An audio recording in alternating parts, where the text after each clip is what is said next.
January 1971. David Bowie sits in a New York hotel room, watching his American tour collapse around him. He's 23 years old, and he's been trying to become a star for nearly a decade. He's changed his name, changed his sound, changed his look. Nothing has worked. The shows are disasters. In Philadelphia, 12 people show up. The promoter literally laughs at him. His record label barely knows who he is. His one hit, Space Oddity from 1969, now feels like a fluke, a novelty song about an astronaut that caught lightning in a bottle and then disappeared. Back in London, his wife Angie finds him sitting on their bed at Haddon Hall, staring at the wall. He's broke, he's exhausted, and he's running out of time. But something is changing inside David Bowie's mind. The failure in America hasn't broken him. It's clarified something. He's been trying to be authentic, trying to be himself.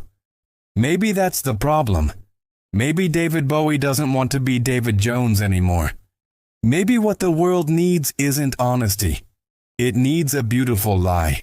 In his notebook, he starts sketching an alien rock star, a messenger from another world, a creature who embodies everything rock and roll claims to be but rarely is. Dangerous, sexual, otherworldly, doomed. He calls the character Ziggy Stardust. And over the next 18 months, Ziggy will save David Bowie's career, revolutionize popular music, and then be murdered on stage by his creator. This is the story of an album recorded in 4 months that became one of the most influential records ever made. But more than that, it's the story of how one man's desperate gamble to become famous changed the way we think about identity, performance, and the very nature of rock stardom. Spring 1971. David Bowie returns to London and begins gathering the pieces of his new creation. But Ziggy Stardust doesn't emerge fully formed from Bowie's imagination. He's assembled, Frankenstein style, from the wreckage of other people's lives. The key inspiration came from a chance encounter years earlier. Bowie had met Vince Taylor, a British rockabilly singer who was once called England's answer to Elvis Presley. But by the mid-1960s, Taylor had descended into madness, fueled by LSD and mental illness. Bowie remembered meeting Taylor on Tottenham Court Road in 1966. Taylor spread a map of the world on the pavement and pointed out where aliens were hiding their weapons. He talked about secret messages from space. He said he was receiving transmissions. Then Bowie saw Taylor perform one last time. Taylor came on stage wearing white robes. He told the audience to rejoice. He was Jesus Christ sent to save them all. The audience didn't rejoice. They walked out. Taylor's career was over. But Bowie saw something useful in Taylor's breakdown. The doomed Messiah. The rock star who believes his own mythology. The performer who crosses the line between character and reality and can't find his way back. Bowie started adding other ingredients. There was Iggy Pop, whose wild stage presence and self-destructive energy fascinated him. There was Lou Reed, whose deadpan cool and street poetry gave Bowie a template for his lyrics. There was a Texas musician called Legendary Stardust Cowboy, whose space-obsessed psychobilly gave Bowie half of his character's name. There was his friend Mark Bolan, whose band T-Rex was conquering British charts with glitter and platforms and songs about cosmic dancers. And there was Japanese designer Kansai Yamamoto, whose outrageous kimono-inspired costumes gave Bowie the visual language he needed. Ziggy wouldn't just sound alien, he'd look like nothing the world had seen before. By mid-1971, Bowie had his concept. Now he needed the songs. November 1971. Trident Studios, London. David Bowie and his backing band, guitarist Mick Ronson, bassist Trevor Bolder, and drummer Mick Woodmansey, soon to be rechristened the Spiders from Mars, begin recording what will become the rise and fall of Ziggy Stardust and the Spiders from Mars. His producer is Ken Scott, who worked as an engineer on Beatles albums. Years later, Scott will drop a bomb. There was no concept when they started recording. The myth says Ziggy Stardust is a meticulously planned rock opera. The reality is messier. Bowie has a pile of songs, some written months ago, some brand new. Some are about the Ziggy character. Most aren't. Only 3 songs explicitly connect to tell a story. But Bowie has something more valuable than a detailed plot. He has a feeling, a mood, and he has Mick Ronson, whose guitar transforms Bowie's glam rock sketches into something powerful and strange. The sessions move fast. Bowie works almost entirely in first takes. He doesn't overthink. He trusts his instincts. 5 Years, the album's opening track, captures the feeling of watching the world end. Moonage Daydream introduces Ziggy as an alien savior. Soul Love and Lady Stardust add layers of emotional complexity. The title track, Ziggy Stardust, tells the story of a rock star who flies too close to the sun. They record covers, ballads, rockers. By January 1972, they think they're done. The album is mixed and ready. They send it to RCA Records in America. RCA sends it back with one note. Where's the single? February 4th, 1972. Trident Studios. David Bowie has a problem. His record label is right. The album doesn't have an obvious hit single. He has 3 days to write one. He goes home and writes Starman in a single night. The melody is simple, almost childlike. The lyrics are hopeful. A starman waiting in the sky who'd like to come and meet us but thinks he'd blow our minds. It's gentler than the rest of the album. More accessible, less threatening. The band returns to the studio and records it in one day. Bowie is so excited he can barely contain himself. Mick Ronson and drummer Woody Woodmansey go out to their car afterward and find themselves already singing it. They know immediately they've caught something special. Starman replaces a song called Round and Round on the track list. With that last-minute addition, the rise and fall of Ziggy Stardust and the Spiders from Mars is complete. But here's the strange thing about Starman. By writing a song specifically to be a hit, Bowie accidentally created the key that unlocked the entire album's concept. Starman isn't just catchy, it's a mission statement. It's Ziggy announcing himself to Earth. It's the moment the alien makes contact. Producer Ken Scott will later say that Starman turned Ziggy Stardust from a collection of songs into a concept album, even though that was never the plan. The album is released on June 16, 1972. It sells 8,000 copies in its first week, considered huge for the time, and enters the UK chart at number 19. But it's not yet a phenomenon. The spark hasn't caught. David Bowie and the Spiders from Mars need one more piece to fall into place. They need television. July 6, 1972, BBC Television Centre, London. At 7:25 p.m. on a program called Top of the Pops, watched by 15 million people, David Bowie appears on screen. He's wearing a rainbow-colored jumpsuit designed by his friend Freddie Barretti. His hair is dyed shocking red by his hairdresser, Susie Fussy, who used something called Schwarzkopf red with enough peroxide to make it stand straight up. His fingernails are painted white.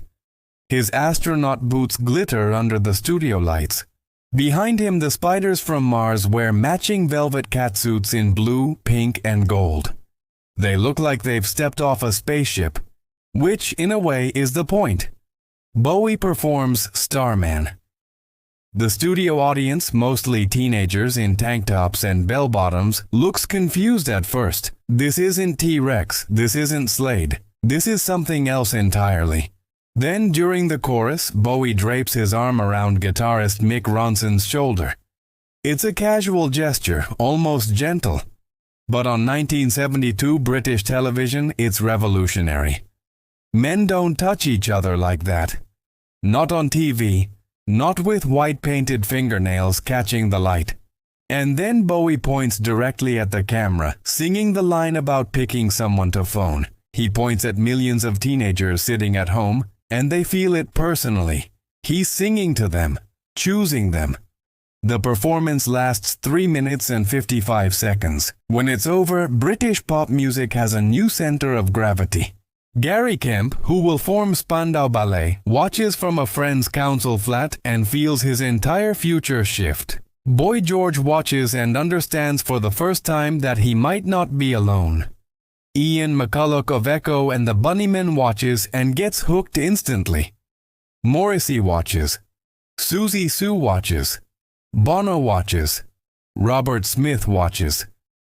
A generation of future musicians, many of them feeling like outsiders, many questioning their identities, sees David Bowie as Ziggy Stardust and thinks, maybe there's room in the world for people like me.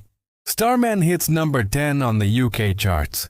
The Ziggy Stardust album climbs to number 5. David Bowie, after 10 years of trying, is finally a star. Summer and Fall, 1972. The Ziggy Stardust tour begins. What starts in tiny pubs and clubs quickly escalates. Bowie is selling out larger venues every week. The audiences come dressed as Ziggy, red hair, makeup, platform boots, glitter everywhere. Manager Tony DeFries, who signed Bowie to his main man company, orchestrates one of the most audacious marketing campaigns in rock history. Even though Bowie is nearly broke, DeFries insists they act like superstars. Limousines, bodyguards dressed in karate outfits, expensive hotels. They're creating the illusion of massive success in hopes it becomes real. It works. By September, Bowie is playing his first American tour. The shows on the coasts go well. The Midwest is tougher. Americans aren't quite ready for an androgynous alien rock star yet. But the momentum is building. Bowie performs as Ziggy Stardust every night. He doesn't step out of character. In interviews, he talks about Ziggy in the third person, as if the alien is real. Journalists write about him with a mixture of fascination and confusion. Is he gay? Is he bisexual? Is he from another planet? Bowie smiles and gives different answers to everyone. The album keeps selling. By the end of 1972, it sold nearly 100,000 copies in Britain alone. Massive numbers for the time. Hunky Dory, the album he released just before Ziggy, suddenly starts charting too. RCA releases his old albums. Everything with David Bowie's name on it starts selling. But something strange is happening to the man inside the costume. The line between David Bowie and Ziggy Stardust is blurring. Fans don't want to meet David. They want Ziggy. Journalists don't ask about his life. They ask about the character. And Bowie, exhausted from constant touring and increasingly dependent on cocaine, starts to lose his grip on where one ends and the other begins. Spring 1973, David Bowie releases Aladdin Sane, which he describes as Ziggy Goes to America. The album hits number 1 in Britain. The tour continues. Japan, more US dates, back to Britain. The Ziggy character is everywhere. On magazine covers, on television, in newspapers. But behind the makeup and costumes, Bowie is unraveling. He's touring almost non-stop for 18 months. He barely sleeps. The cocaine use is getting worse. Members of the band will later say he was different, distant, paranoid, unable to connect with people unless he was performing. Mick Ronson, his brilliant guitarist, is exhausted too. Bassist Trevor Bolder and drummer Woody Woodmansey are frustrated. They're playing to sold-out crowds every night, but thanks to DeFries' expensive lifestyle gambit, they have almost no money. Woodmansey will later describe a moment on an airplane when pianist Mike Garson mentioned buying a Lamborghini. Woodmansey, one of the most famous drummers in Britain, realized he couldn't afford one. They were rock stars who couldn't pay for cigarettes. But worse than the money problems is the artistic trap Bowie has created for himself. He wanted to be famous, and he achieved it by becoming Ziggy Stardust. But now the audience won't let him be anyone else. They don't want David Bowie. They want the alien. Years later, Bowie will describe it as living behind a crazed mirror. The character he created to express his true self has become a prison. He's stuck playing the same role every night while the real David Bowie disappears behind the makeup. By June 1973, Bowie makes a decision. Ziggy Stardust has to die, and he's going to kill him in the most dramatic way possible. July 3rd, 1973. Hammersmith Odeon, London. It's the last night of the UK leg of the Ziggy Stardust tour. The venue holds 3,500 people and every seat is sold. Fans have been queuing for hours, dressed in homemade Ziggy costumes. The atmosphere is electric. Backstage, very few people know what's about to happen. Bowie has told his manager Tony DeFries. He's told Mick Ronson. He's told his friend Jeff McCormack and pianist Mike Garson. But he hasn't told Trevor Bolder or Woody Woodmansey. He's barely told the roadies. Filmmaker D.A. Pennebaker is there with cameras, hired to film the show for a concert movie. Photographer Mick Rock is capturing it all on still film. Celebrities fill the audience. Mick and Bianca Jagger, Rod Stewart, Ringo Starr, Lou Reed, Barbra Streisand. Guitarist Jeff Beck arrives as a surprise guest, ready to sit in on a few songs at the end. He doesn't know this show will be filmed. Years later, he'll be so embarrassed by his bell-bottom trousers in the footage that he'll try to get himself cut out of the final release. The show begins. The Spiders from Mars tear through the set list.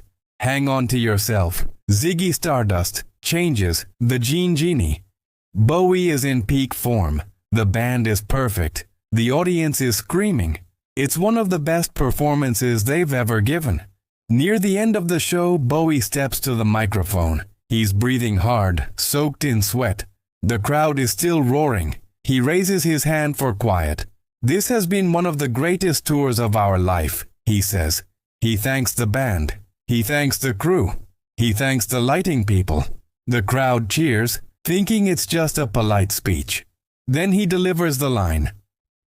"Of all the shows on this tour, this particular show will remain with us the longest, because not only is it the last show of the tour, but it's the last show that we'll ever do." For a moment, there's confusion. What does he mean? Retirement? The audience doesn't understand. Some people start crying. Others assume he's joking. Trevor Bolder and Woody Woodmansey stand on stage, shocked. They just found out they're unemployed. The band launches into Rock and Roll Suicide, the final song. Bowie sings it like a man saying goodbye to himself. The line about being wonderful gives me the strength to carry on feels desperately real. When it's over, Bowie and the Spiders leave the stage. Backstage, the band is both exhilarated and devastated. They've just played one of the greatest shows of their lives, and it's over. The announcement creates chaos. Newspapers report that David Bowie is retiring from music. Fans are devastated. Manager Tony DeFries has to scramble to clarify that Bowie isn't retiring, just the Ziggy character. But that's not quite true either. In October 1973, 3 months after the Hammersmith show, Bowie performs as Ziggy one last time for a television special called The 1980 Floor Show. Then Ziggy Stardust is really gone. The concert film, Ziggy Stardust and the Spiders from Mars, gets stuck in post-production for 10 years. D.A. Pennebaker can't find a distributor. Bowie, exhausted by the whole Ziggy experience, doesn't want to look at the footage. The film finally gets a theatrical release in 1983, a full decade after the concert. Bowie moves on quickly. He records Pin-Ups, an album of covers, in 1973. Then comes Diamond Dogs in 1974, originally meant to be a musical based on George Orwell's 1984. Then Young Americans in 1975, where he pivots to Plastic Soul. Then Station to Station in 1976, where he creates yet another character, the Thin White Duke. Then the Berlin Trilogy with Brian Eno. He doesn't perform songs from Ziggy Stardust for 5 years. When he finally does in 1978, he treats them like nostalgic artifacts from someone else's career, which, in a way, they are. David Bowie will spend the rest of his life being asked about Ziggy Stardust. Decades later, in interviews, he'll talk about the character with a mixture of affection and wariness. Ziggy made him famous. Ziggy also nearly destroyed him. It was both the best and worst thing that ever happened to him. Mick Ronson will go on to work with Lou Reed, Mott the Hoople, and various other artists, but he'll never quite escape Bowie's shadow. He dies in 1993 at age 46. Trevor Bolder plays with Uriah Heep and has a long career.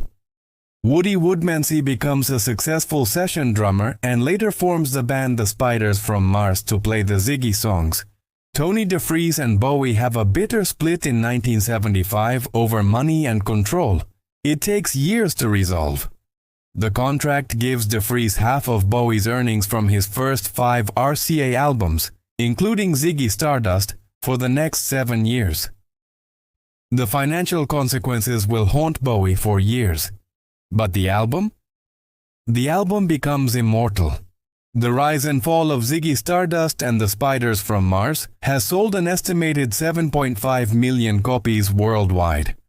It's been reissued, remastered, expanded, and celebrated more times than anyone can count. In 2017, the Library of Congress selected it for preservation in the National Recording Registry, deeming it culturally, historically, and aesthetically significant. Rolling Stone ranks it as one of the greatest albums of all time. So does every other major music publication. It appears on every essential albums list ever compiled. But numbers and accolades don't explain why Ziggy Stardust still matters 50 years later. The album arrived at a perfect moment. The 1960s dream had soured. The Vietnam War dragged on. The economy was collapsing. British pop music in 1972 was dominated by novelty songs and safe, boring compilations. Young people, especially those who felt like outsiders, were desperate for something more. Ziggy Stardust gave them permission to be weird, to be different, to create identities that didn't fit into the boxes society offered. Gay kids saw Bowie on top of the pops and understood they weren't alone. Girls who didn't want to be feminine and boys who didn't want to be masculine found a role model. Bowie didn't just make an album about an alien. He gave a generation of aliens a place to belong. The album also revolutionized how we think about performance and identity in rock music. Before Ziggy, rock stars mostly pretended to be authentic. They claimed their stage personas were their real selves. Bowie flipped that. He announced from the beginning that Ziggy was a character, a creation, a lie, and then made that lie more emotionally true than any confession. He proved that you could be an artist and a businessman, a rock star and an actor, masculine and feminine, straight and gay, serious and ridiculous, authentic and artificial, all at once. He showed that reinvention was possible. That you weren't stuck being the person you were yesterday. Every artist who came after Bowie owes him something. Madonna's constant reinventions, Prince's gender fluidity, Lady Gaga's theatrical personas, Kanye West's Jesus character. The entire concept of creating an alter ego to express your truest self, that's Ziggy's legacy. But maybe the most important thing about the rise and fall of Ziggy Stardust and the Spiders from Mars is simpler than all that. It's a reminder that rock and roll at its best is about transformation. About putting on makeup and glitter and platform boots and becoming someone impossible. About the beautiful lie that saves us from the boring truth. David Bowie was a struggling musician who decided to stop being himself and become an alien rock star from Mars. And in that moment of pure theater, of obvious fakery, of glittering artifice, he became more real than he'd ever been. The album tells the story of Ziggy Stardust, a rock star who flies too close to the sun and is destroyed by his own fame. But that's just the story on the surface. The real story is about David Bowie, a man who created a character to save his career, became that character so completely he nearly lost himself, and then had the courage to kill the thing that made him famous so he could survive. 50 years later, the lightning bolt endures. Every teenager who feels different, every person searching for who they might become, every artist trying to find the courage to create something unprecedented, they all hear Starman on the radio or see that Top of the Pops performance and think, maybe I can be something impossible too.